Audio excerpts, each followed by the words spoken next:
everyone. Welcome to day 2 of a Listen and Learn. Yesterday we read a story about a fish and the fish granting wishes, and today we're going to be reading another story. So we are in our Fairy Tales and Tall Tales book. So today we're going to be reading a story called The Emperor's New Clothes. So I want you guys to listen carefully and find out what the characters in this story pretend to know. All right, let's get started. Many years ago, there was an emperor who loved fine clothes. Fine means good or nice. He did not care for hunting. He did not care for plays or opera. He was no lover of gourmet food or wine. His only ambition was to always be well dressed. He had a coat for every hour of the day. He loved to walk about and show off his fancy outfits. One day, 2 strangers arrived in town. Right here. They were swindlers, but they said they were master weavers from a faraway land. A swindler is someone who tricks people. So they're tricky people, these 2. Weavers are people who make cloth. So we have these people that are tricksters telling this man that they like to weave. Why would they tell this guy that they like to weave? Let's see. And weave is like making his clothes because he likes clothes a lot. They told the emperor that they could weave the most beautiful cloth in the world. They said that not only was their cloth beautiful, but it was magical. It was specially woven so that only the most intelligent people could see it. So intelligent means super smart. Those who were ignorant could stare at the cloth all day and not see a thing. So ignorant means to not have any knowledge. Astonishing, thought the emperor. I will have these men make a suit for me. When it is done, I will figure out who can see it. That way I will be able to tell which of the men who serve me are intelligent or who are fools. The emperor gave the swindlers a purse filled with gold coins and told them to begin weaving the magic cloth right away. A purse is a bag that it's meant to hold money. And then it also says purse is also to form the lips into a tight circle or line.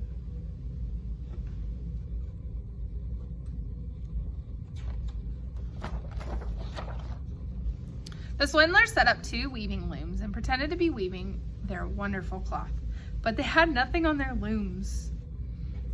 So that is a loom and that is a loom. So they have nothing. So do we really think this magic cloth exists?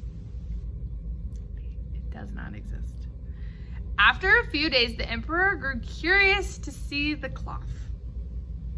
So he's trying to find out more. At first he thought he might check the weavers himself, but then he remembered what they had said. Only intelligent people could see the cloth. But he was confident that he was smart. There could be little doubt of that, but what if he's not? What if he could not see the cloth? Just to be on the safe side, he decided to send the prime minister to have a look. The prime minister is an important advisor to the emperor, so he works with him. He is supposed to be very wise. What do you think he's going to see? He is very intelligent, said the king. If he can't see the cloth, I dare say nobody can. The emperor called the prime minister and sent him to check on the weavers. The prime minister went to the room and peeked in, and the 2 swindlers were working away on their looms. Prime Minister, one of the swindlers called out, you are welcome here. Come in, come in. Come in and see the cloth that we have produced.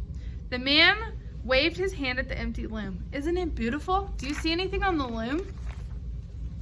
So he's asking this prime minister man if he sees anything. Only really intelligent people see something. The prime minister squinted and rubbed his head. He did not see any cloth at all, but he did not dare to admit it. Why is the prime minister not seeing anything? Because there's nothing there. That would mean he was a fool, so he pretended to see the cloth. Yes, said the prime minister, it is the most beautiful thing indeed. I like it very much. Keep up the good work.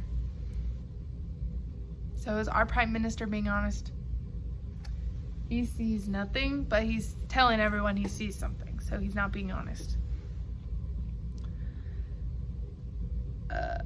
The Prime Minister turned to leave, but the second swindler called out to him, "Wait, don't go. You must not leave without touching the cloth. I think you will be impressed. We were just saying it is the softest cloth we have ever created." The Prime Minister hesitated for a moment. Then he said, of course, and walked up to one of the looms. He reached out his hand and rubbed his fingers together in the area where he thought the cloth must be. He could not feel anything, but he said, "It is very soft indeed. It is lighter than air." Okay, so now we have these looms. They're supposed to be string on them. Prime Minister man, really intelligent man that should be able to see it, came in. He didn't see it, but he told everybody he did because he wants people to think he's the smart, intelligent guy that can see it. So now he's pretending he can see it, and he can pretend that he's feeling it, so he thinks it's super soft. The Prime Minister went back to the Emperor and told him that the cloth was quite lovely and as soft as could be. He said he was confident the Emperor would love it. That was what the Emperor had hoped to hear. The next day he went to look for himself. After all, if his Prime Minister had seen the cloth, surely he could see it too. But when he stepped into the room with the two men in their looms, the Emperor saw nothing on the looms. Look at the Emperor's face in the picture. So that's him. So what do we think he's thinking? I'm starting to think he's looking a little confused. "This is terrible," he thought. "I don't see anything at all. What can this mean? If the Prime Minister saw the cloth, it must be there. Then why can't I see it? Am I unfit to be the Emperor? That would be the most dreadful thing that could happen to me." But out loud he said, "It is magnificent, truly magnificent. Why have I never seen a cloth so lovely?" So now he's pretending he doesn't see it. "Shall we go ahead and make you a suit then, Your Majesty?" Yes, by all means," said the Emperor. "Can you get measurements from the royal tailor?" So that's someone that makes clothes.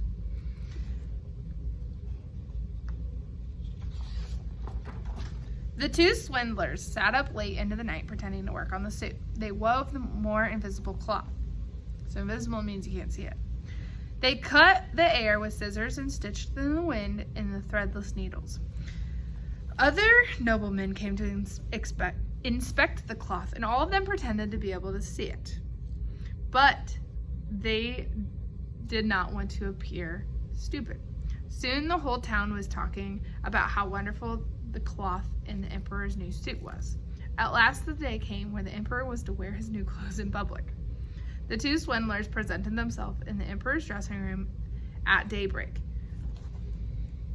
So now everyone in the town is saying, "This is the best!" And there's nothing there. So everyone is pretending. Oh no. "Here's the jacket," said the first swindler, holding up an empty hanger. "And here are the pants," and the other holding in the air. "What do you think of them?" All the Emperor's men agreed that the new clothes were splendid. The Emperor took off his clothes, and the swindlers pretended to help him put on the make-believe garments. "Slip your right leg in here, Majesty. That's it. Now your left leg. Good.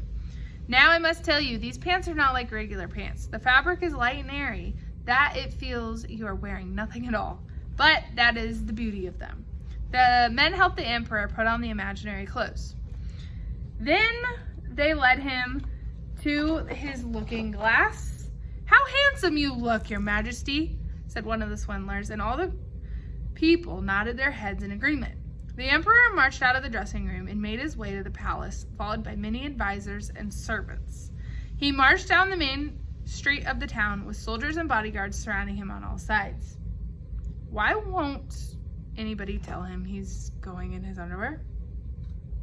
Because everybody is pretending to see it, so they don't want to stand out and say that they can't see it. The streets were lined with great crowds. Everyone had heard about the Emperor's new clothes made magical fabric, and only the wise people could see it. "How lovely the Emperor's new clothes are," said one man.